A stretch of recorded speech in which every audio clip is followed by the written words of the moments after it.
Good evening, everyone. Welcome to the Kennedy Center and the Millennium stage. This is our daily free performance series brought to you by Target. And we're here each and every single evening of the week, 365 days a year at 6 o'clock to present the best in music, dance, theater, and more.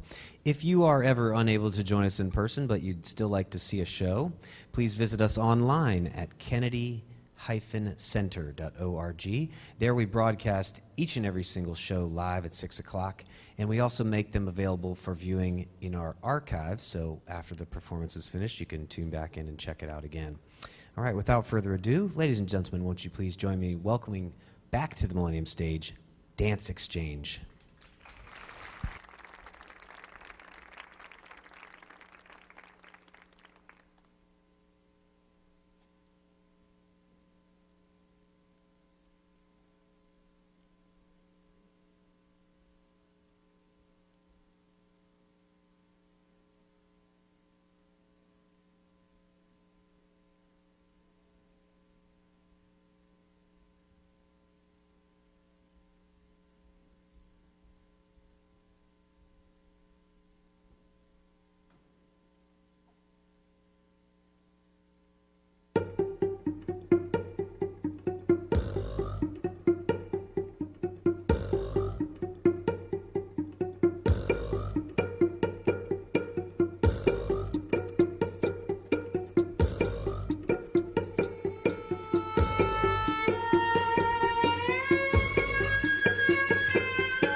Good evening. Hi, I'm Cassie Meador. I'm the artistic director of Dance Exchange and the choreographer of How to Lose a Mountain.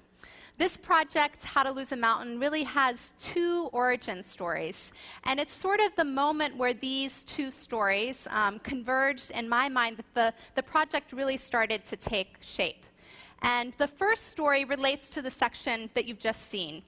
And it's our first explorations, really, of a story that my grandmother used to tell me about her father, my great-grandfather, who lost an entire mountain in a poker bet, and how the course of our family's history changed because of that one hand of cards.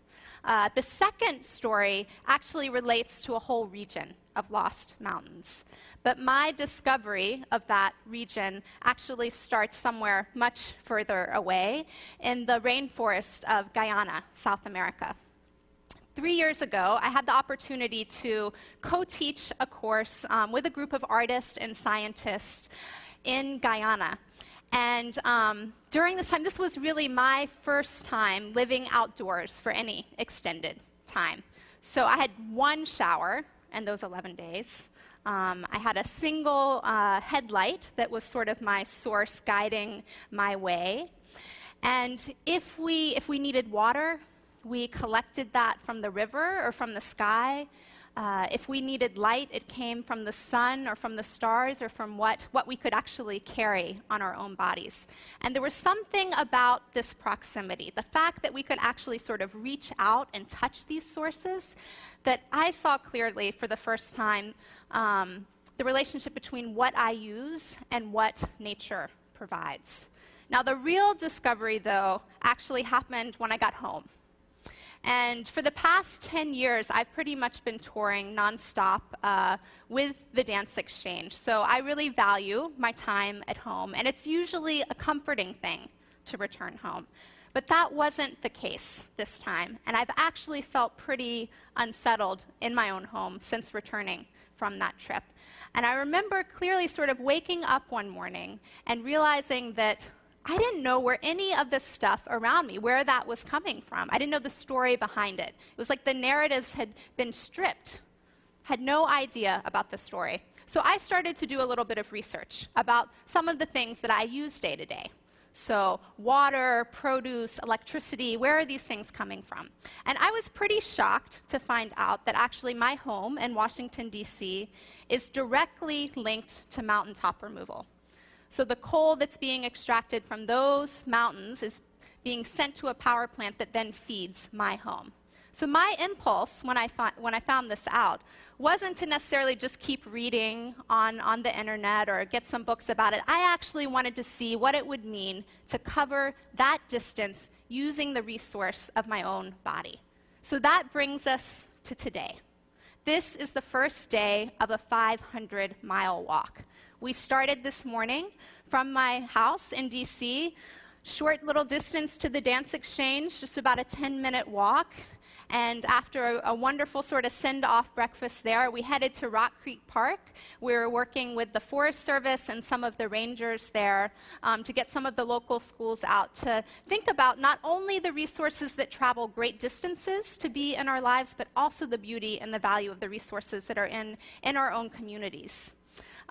There are many ways that we're going to be collecting stories along this 500-mile walk, and we're trying to actually collect some 500 stories along the 500-mile walk, both through programs like the Moving Field Guide that we were working with students today in Rock Creek Park, and through another workshop called 500 Miles, 500 Stories. And at this moment, I'm going to invite our Communications and Development Director out, Emily Thays, who's going to share a little bit more about the collection of these stories.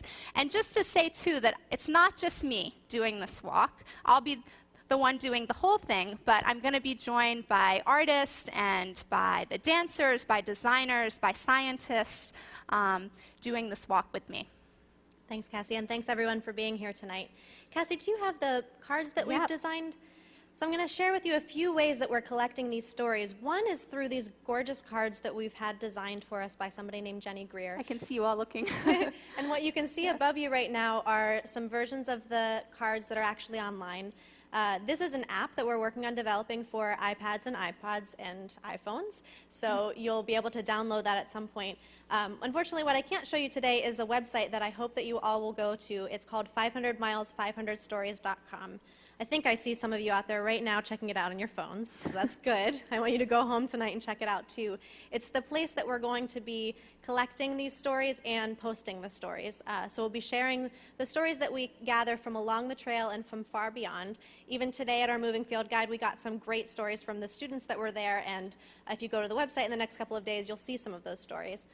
Already we've got stories up there from the staff and dancers at Dance Exchange, so I encourage you to check it out. There are 4 ways that we're collecting stories. One is through photo submissions or drawings that you might make. One is through written stories. It could be a paragraph, a sentence, a novel. You can send in an audio story, or you can call and tell me a story and I'll post it.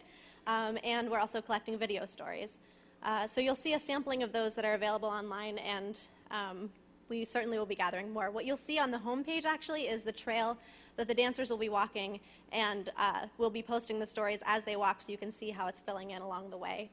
The other thing that you'll see on the website is another kind of contribution, and while one of our major goals on this walk is to walk 500 miles by June, which is a pretty big goal, we're also hoping to collect $10,000 by June as well. So if you like what you see here, if you are encouraged by the Dance Exchange and you want to support a mile or 500, check out the website there too. So I think what I'd like to do now is invite Sarah out on stage. She's actually already written one of her stories about quite a long walk that she's taken, and she's going to tell you about it today. Thanks. My name is Sarah Levitt. I'm a resident artist at Dance Exchange, and I found out in February that my second day on the trail, which is this Thursday, will be a 25-mile day. And I panicked because the training that we do as dancers is strenuous, but it's nothing like being on your feet, moving for 8 to 10 hours a day. So I decided that I would start to take some hikes, and I'd taken some shorter hikes, and then I built up to a little bit higher number of miles. So I decided I would walk 14 miles. So I left my house, I walked a trail, and then I walked back. That was the most efficient way for me to get the mileage. So I left my house, and it was a nice spring day, and I'm walking down, and I'm walking fast because I want to see how fast I can do it. And I'm smiling, I'm waving to people, and I'm saying things in my mind like, I am so strong. I am so resourceful. I have food and water. I'm going to walk 20 miles today. 14 miles is nothing. And these sort of positive affirmations went on and on and on until about mile 9, when I started to get blisters. And so from that point on, the walking was not fun.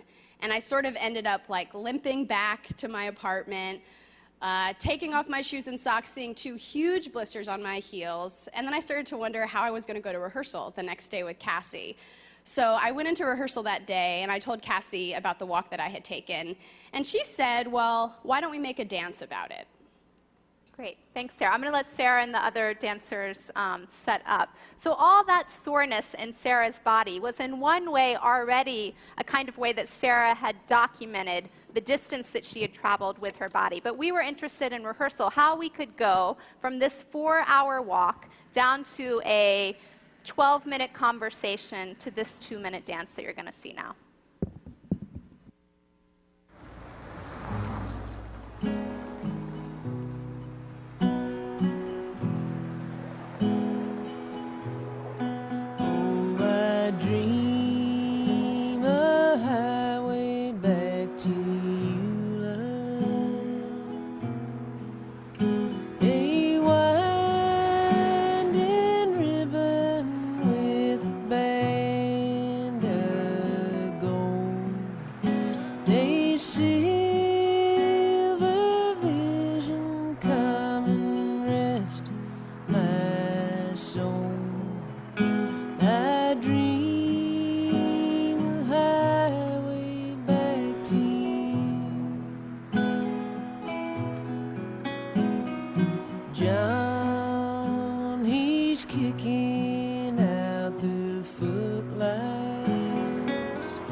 dream the highway back to you.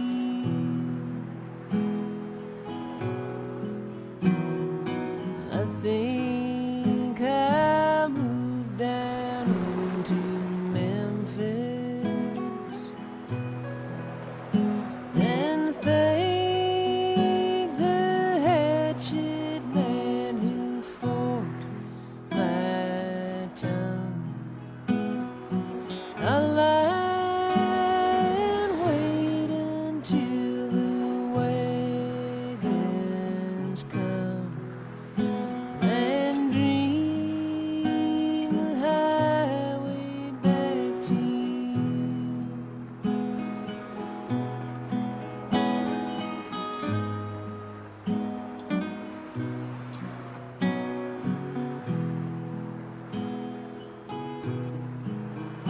The getaway keeps.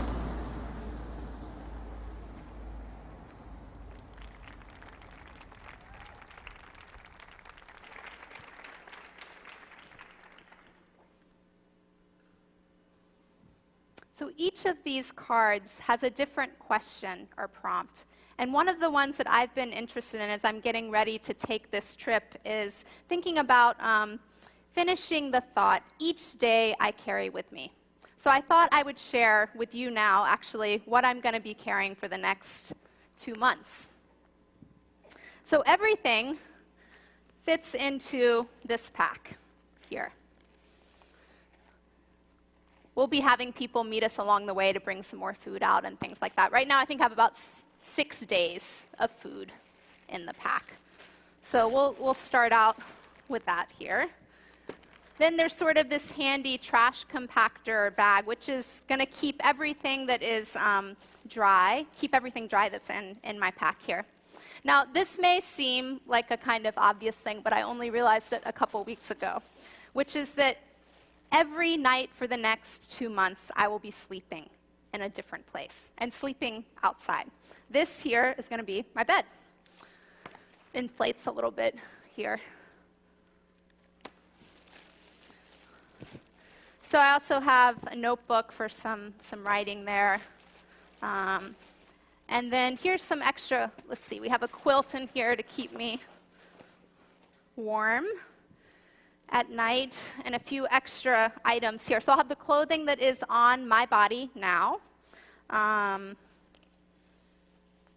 Also an extra layer to stay warm. An extra pair of warm socks at night in case my feet get wet during the day. Gloves, an extra pair of clean socks and underwear. And this is kind of the luxury item, a nice, clean, dry shirt to change into at night. Let's see what else we have. A rain jacket to help with the weather, a little hat to keep the sun off, some things for collecting water. And in here there's like a few toiletries and also treatment for the water that we'll be collecting. Spoon for eating. And here's my light that will guide my way, single source of light here. And then my pack. So it may not look like all that much, but all this stuff is going to help me make this journey. The real thing, though, helping me to make this journey are the incredible collaborators that I'm getting to work with on this project, many who you're seeing tonight on the stage. But one that you won't see tonight is Matt Mahaney. And he's really the logistical brain behind planning this route. He's also an outdoor educator, and we're really, really lucky to have him on this project. I want to invite the other collaborators out on the stage now. Sarah. I think what interests me most about the preparation that we've done for the walk is how every single thing that we're taking serves more than one purpose. So Cassie's pack, which she's going to be carrying all this stuff in during the day, is also going to insulate her legs and keep her warm at night. Hi, I'm Shula. I've only been camping once, and that was a job requirement. And the most important things in my pack are going to be everything that keeps me warm. Hi, I'm Paloma, and at almost 38 years old, this will be my first camping expedition, so I'm a little nervous and very excited. And one of the things that gives me comfort is the big pack of food that I'll be carrying with me, and this little bed. I'm Matthew. It's been a while since I've been camping, and since I've developed a fondness of things like showers and deodorants. So I'm really interested to see how a lack of those things will help with the group dynamic and my grumpiness. So I'm really interested in what it's going to mean to actually strip down what we're using, how that's going to impact not only the kind of choices that we make when we return from this trip in our homes, but also how that informs our process of actually making a dance along this walk. Thanks, guys. And I want to actually have you meet one more collaborator in this moment. I'm Zeke. I was in a fancy guitar store playing a fancy guitar. It was a Gibson. It was a nice guitar. But the price tag on it was thousands of dollars. And the distance between me and thousands of dollars is pretty great. And furthermore, I kind of refute the underlying implication that if you want to play beautiful music on a beautiful instrument, that you got to write a beautiful fat check to do it. So I set out to make my own guitar, and I set a price that's a little closer to home, $20. Not far from where I work in Syracuse, New York, there's a smoke shop. I no longer smoke, though I still dream about it occasionally. They sell their empty cigar boxes for $2 and give the money to charity. So I walked over there, and that gave me the box, the sound box for my guitar. A couple of blocks from there is a building called the Lincoln Building. It's been standing there for 120 years that anybody knows about. It was built at a time when the beams and columns were made out of wood because that's what was plentiful, available, and cheap. The bases of the columns where they fit into the pintle were shaped by hatchets at a time when every carpenter's toolbox included a hatchet for exactly that kind of work. When they gutted that building a couple of years ago to make it into luxury condos, several of us got our hands on the wood and made it into a variety of things. I had a scrap left in my shop of pitch pine, yellow pine, clear, straight, strong pine. That gave me the neck.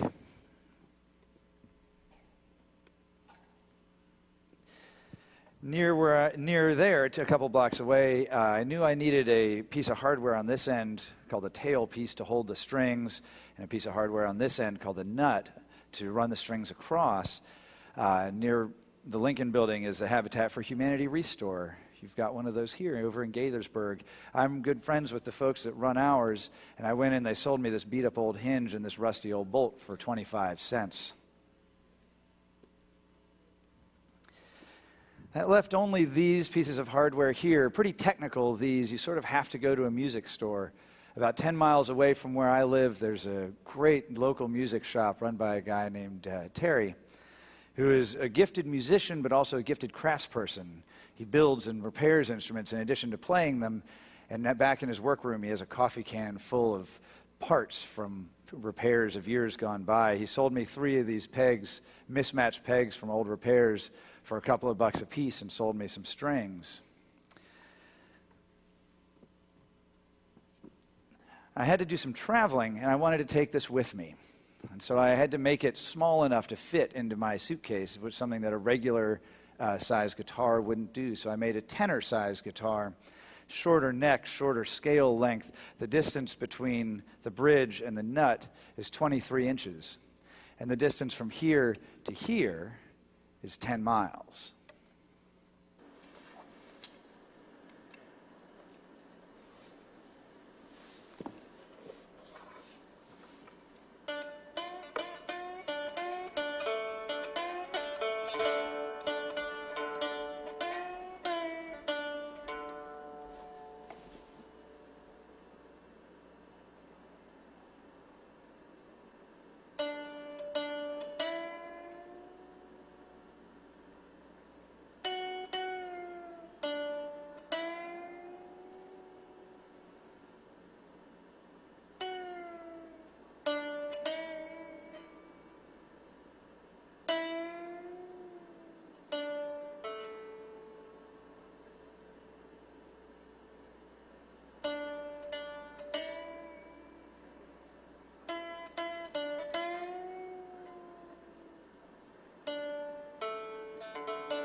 shirt on my back, not a penny to my name.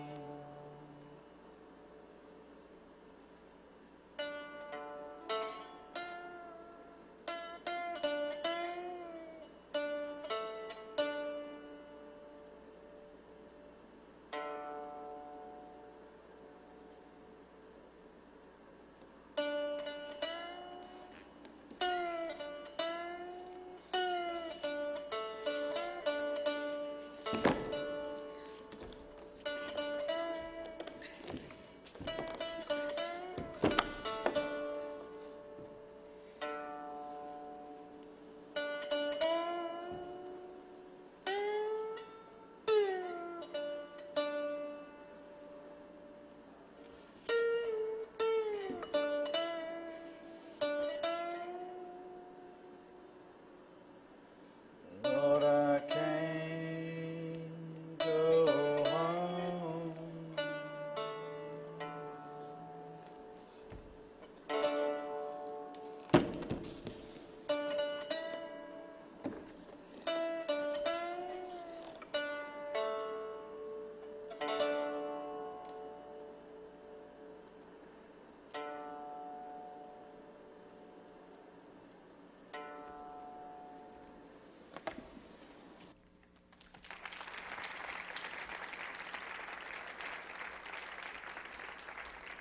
We met Zeke during a 3-week residency at Syracuse University.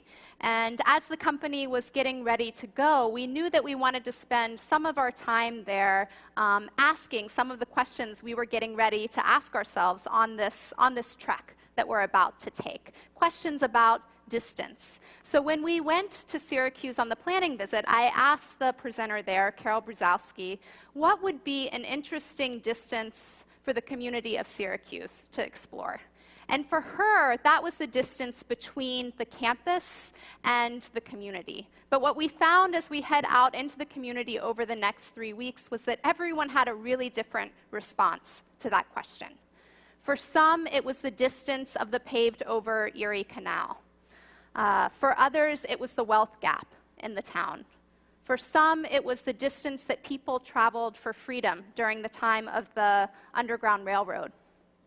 But each person had a really different response. And what you're going to see in this next section, although we don't have the community with us tonight in full, Zeke is representing, is some of the movement that came out of those stories. You're also going to hear their voices and some of their writing. And it felt important to share this with you tonight because in a similar way, the questions that are on these cards, the stories that we will gather, they're really our lumber. They're the very resource that we're going to be building this work from.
Above these streets, speeding cars, passing through, not stopping. Below these streets, old wooden doors, handmade furniture, a path to freedom. Below these streets, thousands of lost jobs when the canal closed. Above these streets, bus after bus after bus, going anywhere. Above these streets, gray snow-filled skies, abandoned buildings. Below these streets, the smell of damp earth, rotting wood, crumbling brick. These streets. Above these streets, birds high up in the trees. Below these streets, bright prom dresses, long skirts, heavy below these streets. Above these streets, broken windows, empty lots. Below these streets, coming soon, luxury housing for the busy streets. This way to New York. Above these streets, that way to Buffalo. Below these streets, fear of capture. Above these streets, canal boats, vintage clothes, heritage buildings, bells, bells, bells. Above these streets, below these streets, new pathways of old corridor from forgotten tow lines. Above these streets, hopes of new beginnings. Below these streets, hopes of new beginnings.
we'd like to end our time with you this evening by actually having you answer one of the questions on the cards. So in many ways, this project is about power.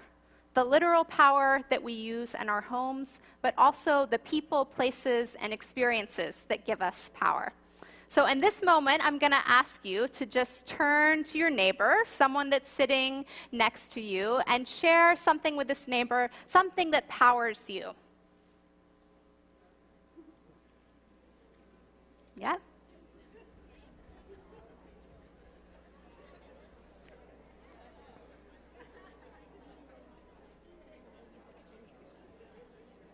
Let's see.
Great, so I'm going to bring us back. You may not have finished the whole story. There'll be more of an opportunity to talk. But now that you've had a chance to share with each other, we'd love to hear a few of these. And there's a couple of mics set up in the aisle here. And the dancers may have some volunteers willing to come up. Go for it. We've got some hands here, too.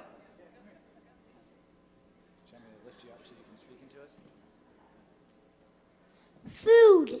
Food, yeah. That's definitely going to be powering us out there on the trail. We're going to need a lot of it. Well, first I said coffee, but then I said humor as Then well. humor. Great. Oh, we've got a line back there. Orange juice. Orange juice. Gatorade. Gatorade. Powerade. Powerade. Lots of consumables.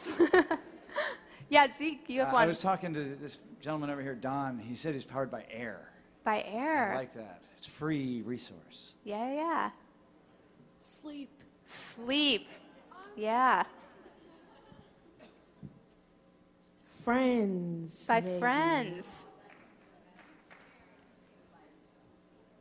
Dance. By dance, yeah. 16 sixth graders. Yeah. Fashion. Fashion. Water. Water. Oh, we're bringing the mic down. Love. Love. Good. Good.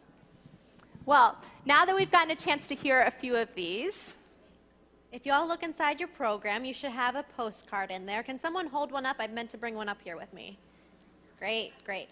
So on these postcards, these are actually the postcards that we're going to have out on the trail with us. So you'll notice that they have our Dance Exchange address on them. Cassie will be handing them out to people she sees along the way and asking them to contribute their stories that way. But we thought, since we have all of you here tonight, we'd love to hear your stories through these postcards and be able to share those on our website, if you'll let us. So take a moment now and think about the story that you just told your neighbor, or another story about something that powers you, or another story about your own resource use or a distance, and write that now in this moment. If you have a pen or pencil, please use that. If you don't, look around. We've got some in the aisles as well.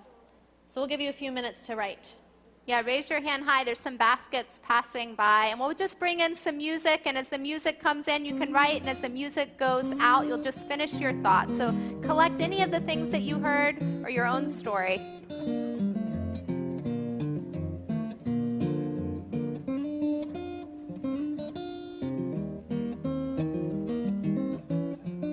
you don't feel comfortable putting your name on it, you can either use initials or leave it blank. That's fine too.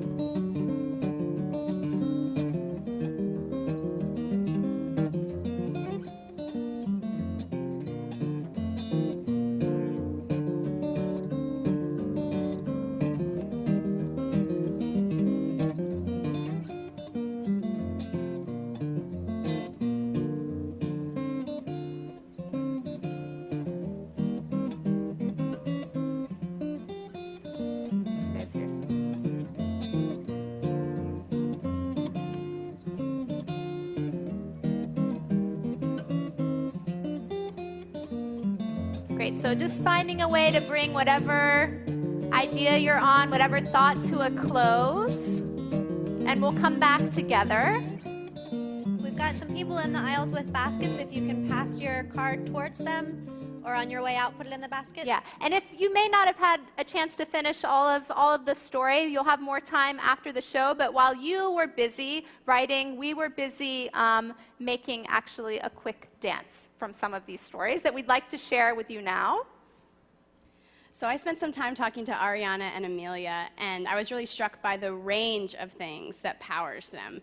Things like sleep and coffee power us, but so does chatting with our friends at work. So if everybody can try this with me, we're going to put one hand out in front of us, take the other hand, put it way up here, and then we're just going to bring those two hands together close to our body. Let's try that again. So one hand in front, one hand up to the side, and then bring them in close.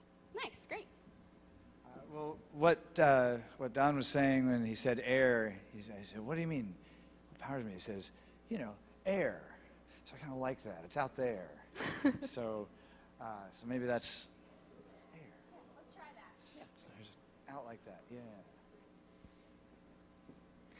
So I spent some time talking to Petra from Slovenia, who's visiting us, and she spoke a lot about really focusing on wishing for something and working towards that, in a way fulfilling it. It reminded me a lot of my family too. So she did this really wonderful gesture about like wishing and then fulfilling. And so I wanted to add that to our dance. So if you could try that with me, and then we'll review for just a moment, but really wishing and then bringing it in to fulfill it. Great, great. So let's put that together so far. We've got the sleep and coffee. And bringing it in. And then air. And then really wishing and fulfilling. Great. Well, I was talking to Kelly and Neha, and Kelly was telling a story about how the electricity in her home got confused somehow. And it reminded me again of what Cassie said earlier about not really knowing where your power is coming from. And when Kelly was describing what happened, she actually did this gesture. I turned on the oven, but it didn't go on. The lights in the living room did. All right, so turned on the oven. Let's actually add a head shake. Turned on the oven, didn't go on, but the lights in the living room did. Okay. So I might have cheated a little bit. I went and talked to my mom, Angela, who drove 9 hours up from North Carolina to see us off before the walk. And on the drive over here, she ran a red light trying to get out of the way of an ambulance. And so I think my mom's really powered by the desire to do the right thing. So I'd like to reenact her ambulance pulling over. So I don't know, if you feel comfortable, maybe we'll get up for this one. So if you feel comfortable, we'll get up. We'll get at the wheel, and we'll kind of take a little swerve over. And then the police officer who talked to her was very nice and gave her a lesser fine. And so I think let's stick our hand out the window and accept the consequences. And put it in our pocket. Great. So again, we swerved out of the way, reached out the window, and accepted the consequences. Let's go back and review from the beginning, because I need to do that. So we've got bringing it in together. We've got the air. What comes next? Yeah. Wish fulfilled. We've got this oven. Didn't go on, but the lights went on. Then we swerved out of the way, reached out the window, and accepted. Great. And I'd love to add one final movement before we put this all together. Yeah, you can stay standing. I know one of the things that I felt really powered by today is the incredible support of everyone at Dance Exchange, you as an audience, by the people that met us for the send-off this morning over breakfast. So if we can just extend one hand out, and then I want you to take your other hand and place that on top of the hand that's extended out. And just see if you can really put the weight of that top hand into the bottom hand. Just really feel the support, because that's what I'm going to be feeling as I set out on the second day of the walk tomorrow. So let's put this all together from the beginning together. And Wida, can we have a little bit of music to try this with? All right, here we go.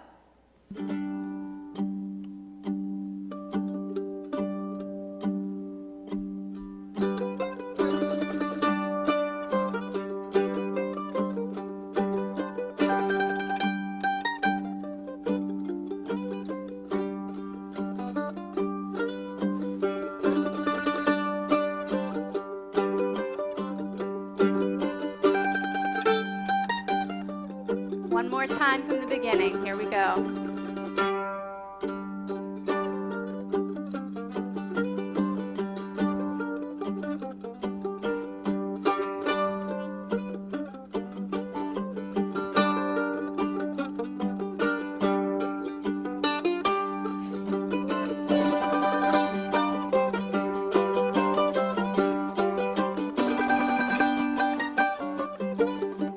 Good, and take those two hands, give yourself some applause.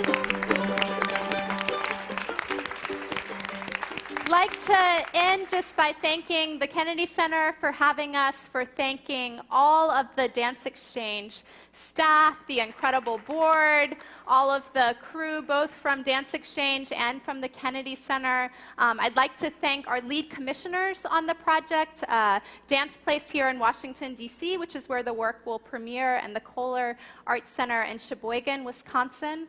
I'd also like to thank our lead funder, the U.S. Forest Service, and partner. We've got one of the partners out in the audience today, Mark Tweary, who's working with us on the field guides. And yeah, and thank you all for being here tonight and for participating with us. And just to let you know, this is just the start of the project. As Cassie just mentioned, the work's actually going to premiere next year in March of 2013, so put it in your calendars now, at Dance Place here in D.C. So if you'll all join me in congratulating the dancers on making it through a great performance on such a busy day. And let's give Cassie a rousing round of applause, cheering her on her journey.